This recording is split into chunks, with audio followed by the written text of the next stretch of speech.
Hi, Dr. Brill here. At the risk of sounding like Andy Rooney of 60 Minutes fame, what's up with business cards and optometrists? I'll go to a meeting and there's a speaker and I'll say, "May I have your card, please?" Hoping to exchange a card with them, and they never have a card. In fact, no one in the meeting has a card.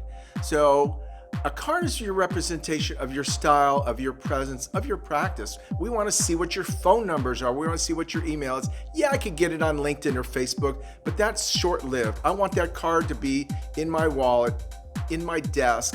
I want to be able to hand it out to people. For crying out loud, I've made cards molded into a Q-Specs lens. I've had them in envelope cutters. And now I've got two different cards. This is my Chiefs card in the winter. This is my Royals card. I made it look like a little ticket. So have some ingenuity with your card. Make it so that people identify you by your card. You're the guy with the red card. Think about having a card on you all the time, even in your gym bag, in your car, wherever you are. When I ask you for a card, I'm going to expect to see your business card.